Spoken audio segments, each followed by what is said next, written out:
Bon, je crois que c'est peut-être des questions d'incompréhension. Un parti politique, ce n'est pas l'armée, mais c'est aussi la discipline.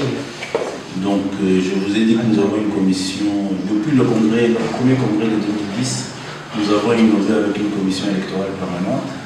C'est cette commission qui a la charge, la responsabilité d'identifier les candidatures sur la liste UDPS, de les encadrer dans la campagne et jusqu'à la publication des résultats.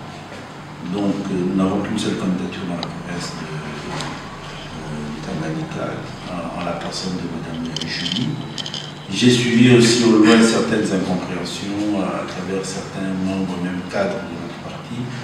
Je crois que c'est des erreurs et des cas d'indiscipline sur lesquels, au moment opportun, on va s'y pencher, on va régler en famille toutes ces questions-là. Mais je crois que ça a déjà été réglé parce que hier j'étais avec tout le monde et c'était dans le cadre du soutien à la candidature de Mme Julie.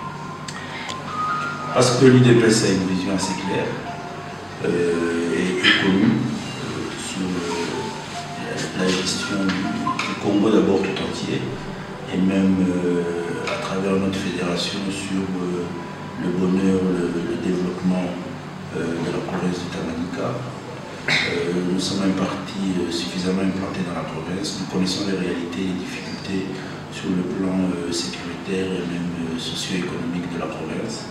Donc on estime qu'avec notre candidature, avec la personne de Mme Julie, ça permettra à la province, à travers toutes les difficultés qu'elle traverse, de connaître un meilleur avenir.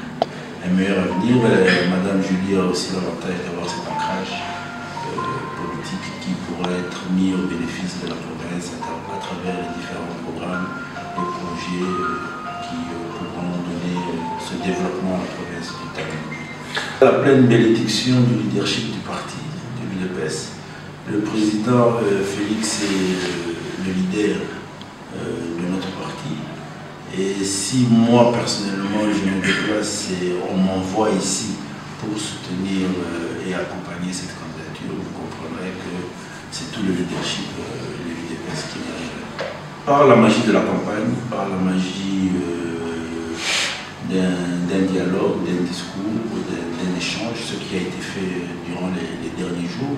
Je crois que les élus du peuple de la province du Tanganyika, effectivement, ils ont été élus sur des listes différentes. Mais lorsque vous analysez les candidatures mises en place, elles sont aussi de listes différentes. Et aucune liste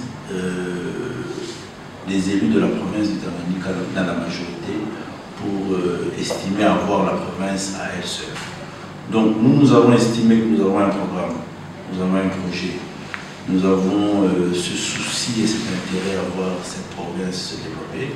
C'est comme ça que nous nous sommes donné l'initiative, le courage et la volonté de venir présenter tout cela à la population du Tanganyika, aux grands électeurs du Tanganyika, dans l'espoir que nous serons écoutés, compris et qu'on trouvera un bénéfice dans notre candidature. Maintenant, après, c'est de la démocratie. Chacun est libre de faire son choix.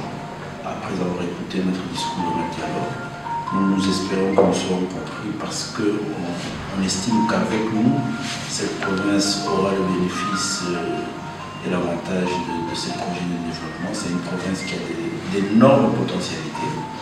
C'est aux élus, aux grands électeurs de la province de Tanganyika de faire le bon choix. Et nous disons que le bon et le meilleur choix pour la paix et le développement dans le Tanganyika, c'est la candidature de l'UDPS. Bon, on est démocrate de nature. Je crois que tout le monde connaît l'histoire de notre parti politique. Nous avons été créés dans des conditions assez particulières où nous sommes parmi les précurseurs de cette volonté de voir dans notre pays la démocratie être une réalité. Donc, dans l'environnement ancien, sous la Deuxième République, nous avons demandé avec beaucoup de vigueur que des élections soient une réalité au Zaïre de Mobutu. C'est dire que nous sommes fair play. Nous venons présenter, proposer un projet à la province de Tanganyika. S'il est accepté démocratiquement, ça sera la victoire pour nous tous, pas seulement pour l'UDPS, mais principalement pour la province du Tanganyika. S'il n'est pas accepté par les grands électeurs du Tanganyika, nous allons prendre une bonne note. Peut-être qu'on reviendra au prochain rendez-vous. Non, pas du tout. Je crois que vous n'avez pas la bonne information. Il n'y a pas eu une candidature mandatée par l'Union sacrée. Il y a eu parmi nos partenaires, nos collègues, nos amis de l'Union sacrée, une formation politique qui a pris l'initiative aussi. Et c'est légitime, d'une certaine manière, de postuler à la candidature. Et il y a eu débat au sein de l'Union sacrée, mais il n'y a pas eu un mandat particulier de l'Union sacrée en faveur d'un candidat. Non, quand vous m'avez posé la question sur une candidature. Maintenant, vous me rejoignez en parlant d'une lettre qui a circulé sur 2 candidatures. Donc vous comprenez qu'il y a eu un débat au sein de notre groupe l'Union sacrée. Et voilà. Mais il n'y a pas eu un mandat pour une candidature. De toutes les façons, nous sommes au niveau du UDPS formellement démocrate. Donc nous ne sommes pas là, d'autant plus qu'on est identifié comme le parti politique du leader de l'Union sacrée. Donc nous ne sommes pas là pour écraser les autres. Mais est-il que nous avons un candidat, nous sommes venus soutenir cette candidature. D'abord, en quelques mots, concernant les réalités aussi de la province du Tanganyika, et ça je crois que Mme Julie vous l'expliquera mieux que moi, nous n'avons pas l'intention de prendre en otage en tant que formation politique la province du Tanganyika.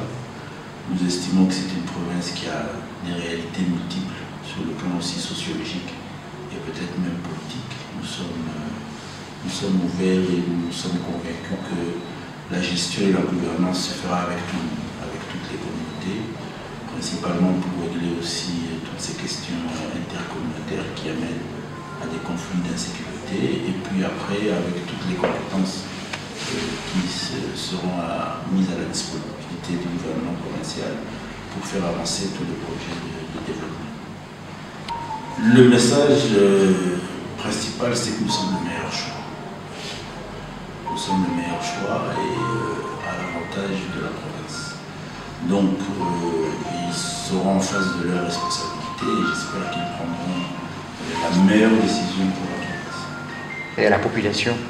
À la population, c'est un message d'espoir, un message de paix, un message de prise de conscience aussi, parce que non seulement la province, mais toute la République a besoin que ses filles et ses fils prennent conscience des réalités dans lesquelles nous sommes et du fait que chacun d'entre nous a son rôle à jouer, à ce devoir de s'engager pour le développement. Nous sommes dans la partie orientale de la République où il y a des sérieux problèmes en termes de sécurité.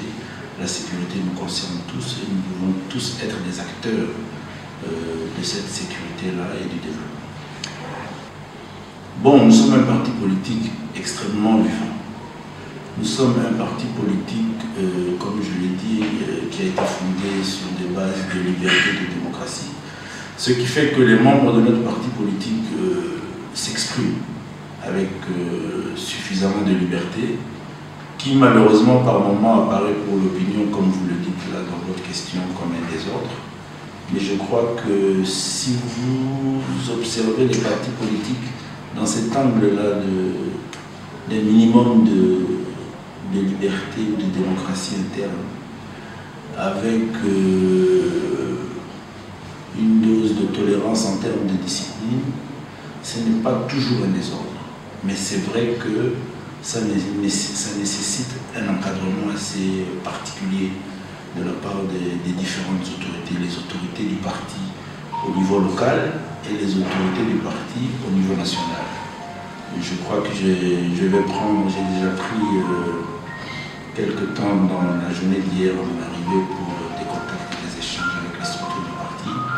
Je vais prendre quelques heures aussi encore avant de quitter la province pour des entretiens assez particuliers avec les responsables du parti ici au niveau local, pour qu'ensemble, et nous puissions trouver des solutions, mais ils sont les premiers responsables parce que c'est leur parti, c'est leur fédération. Nous, au niveau national, on va aussi faire notre part et je crois que vous serez moins critique dans l'avenir par rapport à cette question-là en ce qui concerne l'UDPS dans la province du Tanganyika. Peut-être la dernière question. Comment se prépare l'UDPS pour les élections de 2023? On travaille beaucoup. Je l'ai dit d'entrée de jeu que nous estimons par exemple que nous sommes dans un exercice pour 2023. L'élection des gouverneurs de province du 6 mai pour nous, ça nous permet de nous exercer quelque peu. Si on s'est déployé, je suis ici présent, c'est parce qu'on est conscient qu'il y a des échéances à venir très proches. Donc on travaille beaucoup et on s'y prépare.